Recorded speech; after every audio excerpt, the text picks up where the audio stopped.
आप सब मेरे से ज़्यादा बहुत जीवन को जिए हैं और बहुत अनुभव है आप सबको। तो मुझे ऐसा लग रहा था यहाँ बैठे हुए कि मैं क्या बोलूँ, क्योंकि जो अनुभव होता है ना उससे ज़्यादा तो जीवन में कुछ होता नहीं है। और मैं अनुभव लेने के लिए बुजुर्गों की शरण में हमेशा जाता रहता हूँ। आप बुजुर्गों को देख करके मुझे भी अपने माता पिता की याद आ गई कि मैं उनके पास जाता था, बैठता था। मेरे एक टीचर हैं जो मेयो क्लिनिक में काम करते हैं अमेरिका में। तो वो मुझसे अक्सर कहा करते थे कि अपने परिवार के लोगों के साथ बैठो, समय दो उनको, सारा दिन व्यस्तता में ही मत रहो। इसलिए कहते थे शायद कि हम जितने लोग हैं इस धरती पर, हम सब ना इम्परमानेंट नेचर के हैं, अस्थायी हैं, और हम में से कब कौन चला जाए तो बैठ लो, बात कर लो। क्योंकि उस साथ में कहते थे कि शायद जो इस जन्म में इस आपसे बिछुड़ गया है, अब वो कहीं भी किसी भी फॉर्म में आपसे ना मिले।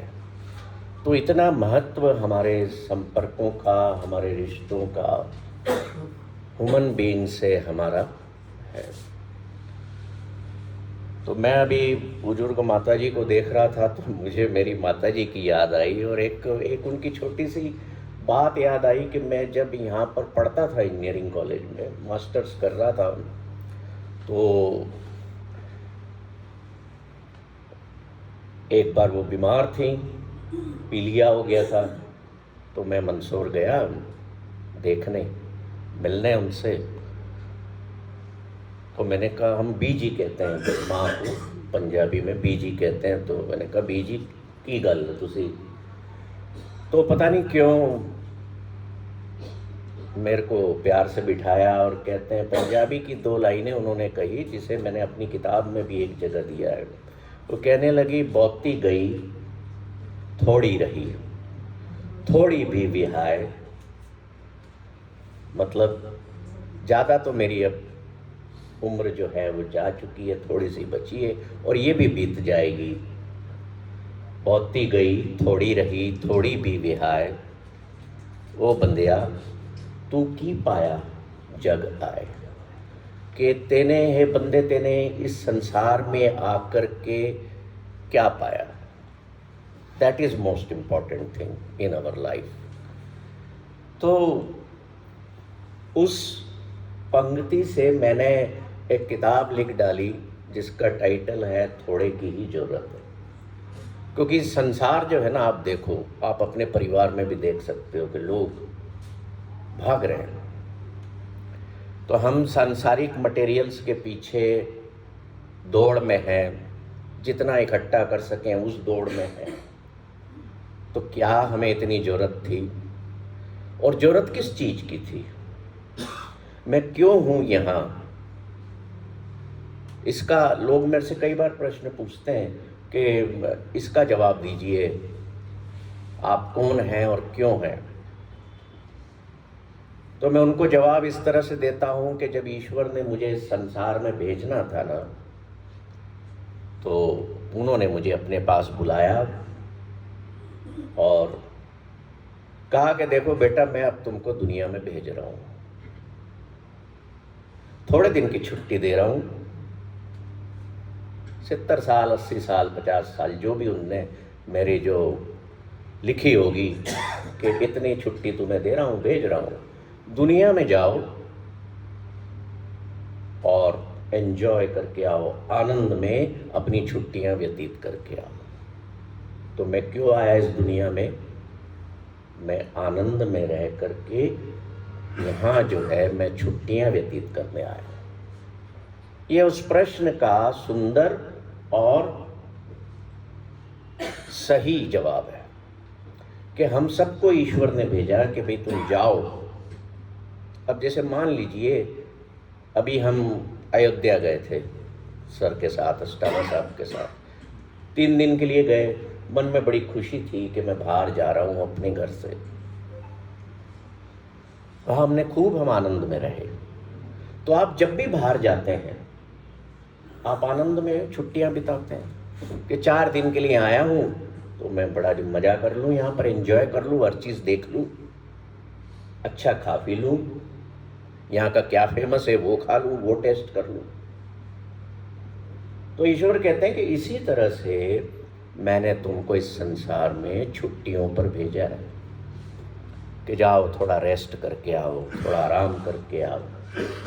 इसलिए गुरु नानक ने इस जगह को धर्मशाला कह दिया। This is not your permanent place of residence. वो कहते हैं गुरबाणी में कि दुनिया कैसे मुकामे, तू दुनिया को अपना मुकाम मत समझना। मेरे से जो कोई पूछता है ना, तुम्हारे इतना खुश रहने की, इतना आनंद में रहने की वजह क्या है, तो उसका एक ही जवाब है कि जो जीवन के सूत्र हमें हमारे महापुरुषों और गुरुओं ने दिए इस धरती पर, उनके साथ जीना। अगर मुझे कहा गया है कि this world is not your permanent place, इसका क्या मतलब है? इसका मतलब सिर्फ ये है कि मैं कुछ समय के लिए इस दुनिया में हूं। अगर मुझे ये बात याद रहती है तो देखिए मेरे कर्म शुद्ध होना शुरू हो जाएंगे। And when your actions are pure, तो कोई मुझे दुखी कर ही नहीं सकता। खुश रहना, आनंद में रहने का मतलब ये नहीं है कि हमेशा हा हा हा हु करते रहे या बेमतलब मुस्कुराते रहे। इसका मतलब ये है कि मैं पूर्ण रूप से पीस ऑफ माइंड में हूं। मेरा मन शांत है, विचलित नहीं होता है, मुझे संसार के शोर से असर नहीं होता है कि दुनिया में क्या चल रहा है। मुझे मतलब है तो मेरे भीतर जो एक संसार है जो मेरा है, मुझे सिर्फ उससे मतलब है। वहां शोर नहीं होना चाहिए, वहां नकारात्मकता नहीं होना चाहिए, तभी मेरी पीस ऑफ माइंड इंटैक्ट रहेगी। इबादत कैसे करना? आप मूर्तियों की पूजा करते हैं, मंदिरों में, गुरुद्वारों में, मस्जिदों में जाते हैं। ये प्रश्न मैं वो उठा रहा हूं जो मुझसे पूछे गए थे। तो मैंने उनसे कहा कि देखो, मैं तो ईश्वर की इबादत या पूजा एक ही है मेरी। जब मैंने पूछा ईश्वर से कि बता कि खुदा तेरी इबादत कैसे करूं, तो वो क्या बोला मुझे? वो बोला कि तू स्वयं खुश रहे, आनंद में रहे और दुनिया में खुशियां, आनंद फैलाता जा, लोगों के चेहरे पर मुस्कुराहट लाता जा, मेरी इबादत हो जाएगी। मतलब ये है, हम सब कहते हैं, हमारे वेद ग्रंथ सब कहते हैं कि वो ईश्वर आनंद स्वरूप है ना? तो जो चीज आनंद स्वरूप है, तो हमें उससे पाना कैसे है? हमें उसे पाना एक ही रास्ता है, आनंद में रह करके। आनंद में रह करके ही आनंद स्वरूप को प्राप्त कर सकते हैं। मुझसे कई लोग मिलने आते हैं, कोई अपने प्रियजनों को खो चुका होता है, कोई अवसाद में जा चुका है। इतने यंगस्टर्स हमारे चेतना सेंटर पर आते हैं, 20 साल से लेके 40 साल तक के लोग अवसाद से गिरे हुए हैं। क्यों? क्योंकि ये वर्ल्ड कॉम्पिटिटिव वर्ल्ड हो गया। युवाओं को दाल रोटी कमाने के लिए बड़ी मेहनत और बड़ा सामना करना पड़ रहा है जीवन में। तो जीवन कठिन बना दिया गया। एक 6 साल का बच्चा भी 20 किलो का बोझ लेकर के कंधे पे स्कूल जाता है। तो हमने ये बोझ बनाए, हम बचपन से ही जीवन को बोझिल करते जा रहे हैं। बनो, कुछ बनो, और इस कुछ बनने की चाहत और दौड़ ने हमें दुखों में घेर दिया। हम सफरिंग में आ गए हैं। बोझिल होना तो हमें घर परिवार से, स्कूल कॉलेजेस में, यूनिवर्सिटीज़ में, समाज में सिखा दिया, पर क्या कोई ये सिखाता है आपको कि हम उन बोझों से निर्भर कैसे हों? जो बोझ हम अपने मन में, दिमाग में लेकर के दिन रात चल रहे हैं, उससे हम निर्भर कैसे हों? बस उस निर्भर के पन को सीखना ही आनंद को पाना है। अब मुझे कहा गया कि सारे वरिष्ठ नागरिक होंगे, बुजुर्ग होंगे, तो मुझे एक किस्सा याद आया। आज से करीब 700 सवा 700 साल पहले ईरान का एक शहर शिराजी, वहाँ यूँ समझ लो कि मैं ही घूम रहा था उसकी गलियों में। 700 साल पहले, करीब 1301 या 2 के आसपास, उस शहर में एक व्यक्ति रहता था, बड़ा फेमस सूफी फकीर बन चुका था, जिसका नाम शेख सादी था। शायद आप लोगों ने सुना होगा। मेरी उनके साथ वॉक हुई। मैंने उनसे पूछा, आप क्या करते हैं? तो कहने लगा, देखो मैं 50 साल का हो गया हूँ, पर अब जाके मेरे को अकल आई है कि जीवन होता क्या है और इसको जीना कैसे। अभी तक तो मुझे पता ही नहीं लगा। मैंने कहा, अब तो मैं तब, आज मैं 55 साल का हूँ, उस वक्त वो 50 के थे। तो मैंने पूछा, मैंने कहा क्या करते हो तुम? बोले, मैं बहुत कुछ बनने चला था, बहुत कुछ, पर जब मेरी अंदर से आवाज़ आई कि तू क्या कर रहा है जीवन में, 50 वर्ष का हो गया है, अब कितना और भागेगा दौड़ेगा, दुनिया में पाना क्या चाहता है, और जो तू पाने की दौड़ में है वो है तो काम का नहीं। बोले, तब मैं भीतर से जाग गया, अवेकन हो गया कि अब मुझे कुछ ऐसा करना है जीवन में अपने कि जो बाकी का समय है वो मैं दुनिया को कुछ दे सकूं। तो सादी कहते हैं कि जो बुजुर्गियत होती है वो उम्र से नहीं होती, शरीर की। फिर किससे होती है? वो अक्ल से होती है कि अक्ल में आप कितना परिपक्व हुए। शरीर मिला है तो शरीर अपनी एक चाल के हिसाब से पुनः मिट्टी की तरफ जाना ही है उसने। सर ने मुझे बताया, बहुत बड़ी हस्ती है। मैं कोई हस्ती वस्ती नहीं हूँ। काय की हस्ती?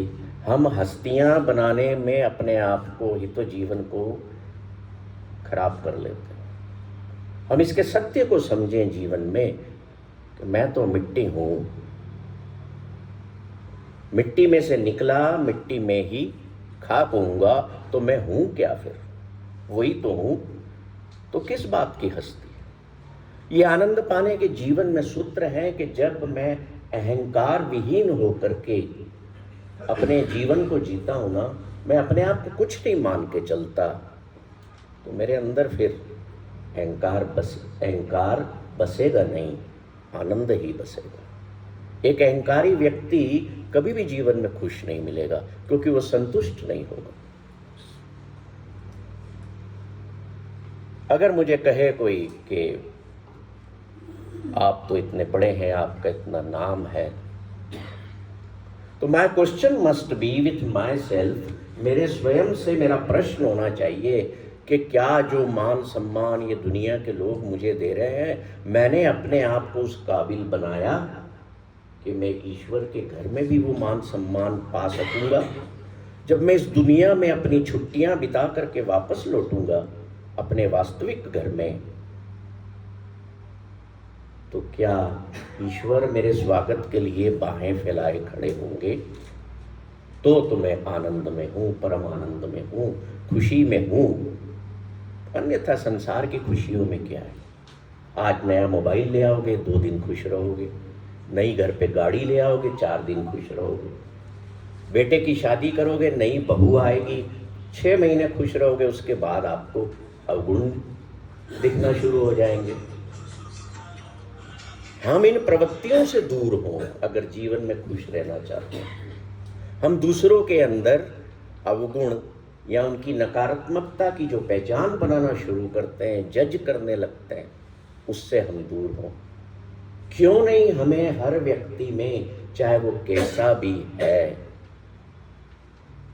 उसका भले बाहरी स्वरूप भी बिगड़ा हुआ हो, हमें सकारात्मकता क्यों नहीं देखने की आदत होती है।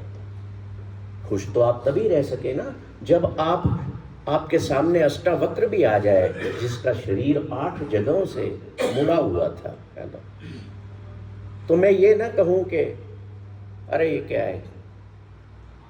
मुझे पता होना चाहिए कि ईश्वर की भेजी हुई ये भी एक संतान है जो इस संसार में छुट्टी मनाने आई है, तो उसकी पॉजिटिविटी में देखूं। राजा जनक नहीं देख पाए थे ना, स्वयं उसको बताना पड़ी थी कि राजा जनक, तुम जिन लोगों के साथ घिरे हुए हो ये वास्तविक ज्ञानी नहीं है।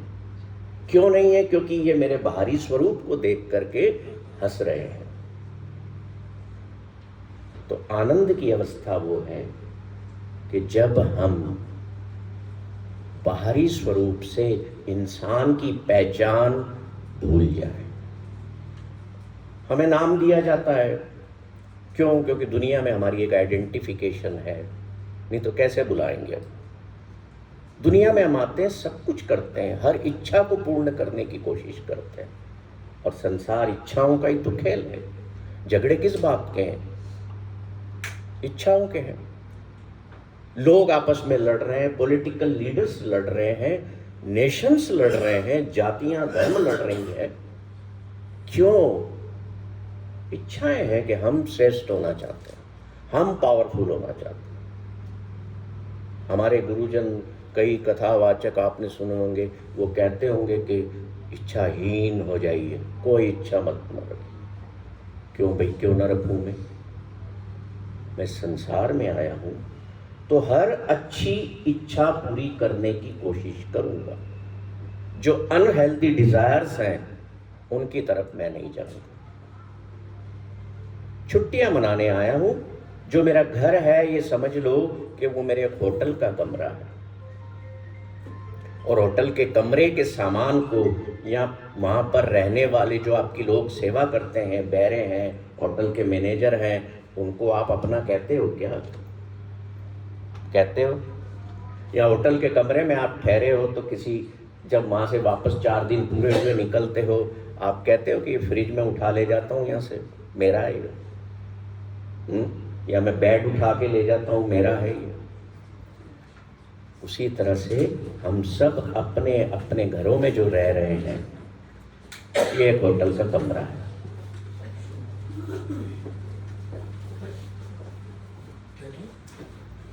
तो अगर आप होटल के कमरे को अपना सामान नहीं समझते, तो जिस घर में आप रह रहे हैं वहाँ का सामान, वहाँ के रहने वाले लोग, चाहे वो आपके बच्चे हैं, माता पिता हैं, वो आपके कैसे हो गए? आपकी छुट्टी के दिन पूरे हो गए, आप रवाना हो गए। तो सादी मेरे से कहता है कि बुजुर्गी बा अकल अस्त नाके बासाल, मतलब बुजुर्गी जो होती है वो अक्ल से होती है, शरीर की उम्र से नहीं। तमागीर बा दिल अस्त नाके बामाल, अमीरी जो है वो तुम्हारे जेब में भरे हुए नोटों से नहीं है, वो दिल से है। अमीर वो है जो छोड़ना जानता है, जो देना जानता है, जो दे करके सोचता नहीं है कि अरे मैंने क्या किया, तो मेरे काम और आ जाता है।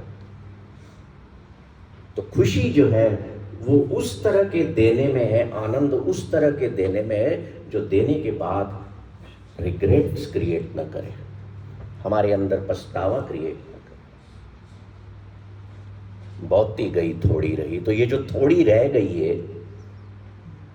अब हमें इसका प्लान करना है। मेरे ख्याल से आप सब 60-65 के ऊपर हो, है ना हमें पता है कि हमारी एक्सपायरी डेट क्या है, मुझे भी नहीं पता, किसी को नहीं पता। और फिर भी हम उस एक्सपायरी डेट को ध्यान में न रख करके हम लगे हुए ऐसे हैं जैसे हमने यहाँ पर ही सब कुछ करना है। किसने बोला आपको कि आप सब कुछ करो? दुनिया के लिए, संसार के लिए कितना भी कर दोगे कम नहीं है, और न ज्यादा है वो। हमें करना उतना ही है जिससे ईश्वर हमसे खुश होते हो। ये बात चाहे मैं अमेरिका में होता हूँ, फ्रांस में होता हूँ, जर्मनी में, कहीं भी मैं हूँ दुनिया में, मैं मेरी टॉक्स में ईश्वर को जरूर रखता हूँ, उनको जरूर लेकर के आता हूँ। क्योंकि एक बार गुरु नानक से एक व्यक्ति ने पूछा कि हे नानक, मेरे को ना सब कुछ मिला है, परिवार है, काम धंधा है, सारे तरह के सुख हैं, बच्चे हैं, माँ बाप है, बहुत अच्छा घर है, पर मैं खुश नहीं रह पाता। गुरु नानक ने बोला एक बार और बोल, तेरे पास क्या क्या है? उसने रिपीट किया। बोले और कुछ बोल रहा है तू? बोले नहीं, बस ये है मेरे पास। तो नानक कहते हैं कि देख, तेरे परिवार में सब कुछ है पर ईश्वर नहीं है, इसलिए तू दुखी रहता है। जब ये शिक्षाएं हमारी धरती की विदेशी लोग हमसे सुनते हैं तो वे लौट करके हमें फ़ोन करते हैं, ईमेल्स करते हैं कि हम भारत की संस्कृति को जानना चाहते हैं और सुनना चाहते हैं, यहाँ के अध्यात्म को हम अपने भीतर उतारना चाहते हैं। और हम हैं कि हमें एक ऐसी दुनिया में धकेल दिया जा रहा है जिसे विकास की कहा जाता है, जिसे दुनिया भर के नाम दिए जाते हैं, और हमारी उस अध्यात्म की शक्ति, जिसका भी विकास हमारे भौतिक विकास के साथ होना जरूरी था, वो रुक गया और हम सफरिंग वर्ल्ड में एंटर हो गए। देखिए, आप सुबह रोज आपके घरों के बाहर पेड़ होंगे, कई लोग ऐसे बैठे हैं जिनको मैं जानता हूँ, जिनके यहाँ बगीचे भी हैं। पेड़ों पर सुबह पक्षी बैठे होते हैं, सुबह उठते हैं, उठ करके चल देते हैं, उड़ते हैं, कहाँ जाते हैं? अपने रिजक की खोज में, दाने के लिए, दाना चुगने के लिए निकलते हैं और दिन भर मस्ती करते हुए, खा पी के, चुन के, जो मिला पेट भर के घर आ जाते हैं, अपनी टहनी पर, पेड़ की टहनी पर लौट आते हैं। होता है ना, देखा है आपने?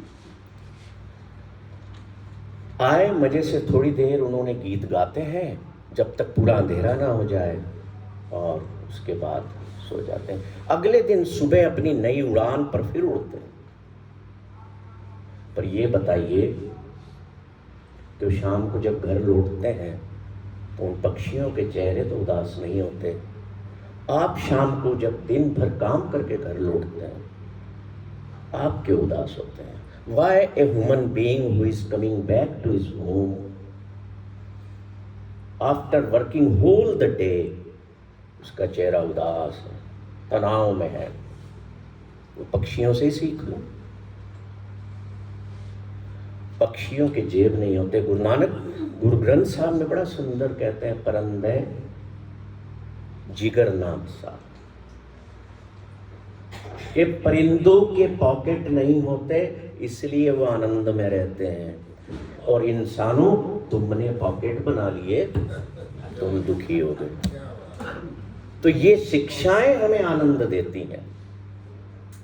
मैं कोई जोक नहीं सुनाता हूँ लोगों को, आपको जोक सुनना है तो सुना देता हूँ। मुल्ला नसरुद्दीन का नाम सुना है आपने? मेरा बड़ा प्यारा दोस्त है, गधे पर उल्टा बैठता है और कभी कभी मिल भी जाता है। मैंने एक बार उससे पूछा कि मुल्ला ये बताओ तुम्हारी उम्र कितनी हो गई? कहता है 40 साल का हूँ। मुल्ला नसरुद्दीन को लोग कहते हैं बुद्धिमान मूर्ख, और मैं उसको अपना गुरु मानता हूँ। मैं कहता हूँ ये शिक्षा देता है अपनी हर बात में। मुझे 10 साल बाद फिर कहीं मिल गया, फिर गधे पर उल्टा बैठा हुआ। मैंने कहा तुम्हारी उम्र कितनी है भाई? बोलता है 40 वर्ष। 10 साल बाद भी क्या कहता है? मैंने कहा यार 10 साल पहले तुम मुझे मिले थे, तब 40 के थे, अब भी तुम कह रहे हो कि मैं 40 का हूं, क्यों? अब तो 50 के होना चाहिए। कहता है वो छोड़ो, मेरी एक बात पे देखो कि मैं हमेशा जो बात करता हूं, एक बार कर दी उस पर हमेशा अडिग रहता हूं। तुम्हारा ध्यान उधर नहीं गया कि 10 years back I gave statement I am 40 years old, और आज भी मैं अपनी उस बात पर अडिग हूं। तो क्यों सोचते हो कि शरीर की उम्र बढ़ रही है? ये देखिए कि मेरी वो अक्ल जो है वो बुजुर्ग हुई है कि नहीं हुई। हमारे देश के इतिहास में हजारों ऐसे उदाहरण हैं। वक्त प्रहलाद था ना, 5 साल का, वो बुजुर्ग था, वो बूढ़ा नहीं था, वो बुजुर्ग था। गुरु गोविंद सिंह जी के बच्चे थे ना, वो बुजुर्ग थे, बूढ़े नहीं थे। बूढ़ा तो उसे कहते हैं जो शरीर से निढाल होता जा रहा है। चीन का बहुत बड़ा संत हुआ लोग से, उसके बारे में कहा जाता है कि वो बूढ़ा ही पैदा हुआ। इसका मतलब ये नहीं है कि वो शरीर से बूढ़ा पैदा हुआ, वो मन से बूढ़ा पैदा हुआ, जो जिसमें समझ थी, ज्ञान था। मेरा समय हो गया है लगभग, तो मैं सिर्फ आपको एक छोटी सी बात कह करके विश्राम दूंगा, अपनी बात को, आपको नहीं, कि आपने तो और भी सुनना है लोगों को। खुश रहने के लिए जीवन में 4 चीज़ों को अपना लीजिए। पहली, संसार की सुनना बंद कर दो, उतनी सुनो जितनी आपकी जानकारी के लिए जरूरी है। दूसरी, घर में रहते हुए, परिवार में रहते हुए, सबके साथ रहते हुए सन्यासी बन जाओ। तीसरी, जब भी सुबह उठ करके चेहरे को लेकर के खड़े हो वो शीशे के आगे, तो यही कहो स्वयं से कि ये ईश्वर का एक आनंद का स्वरूप है जिसके लिए तुम निर्मित हुए, सारा दिन आपका।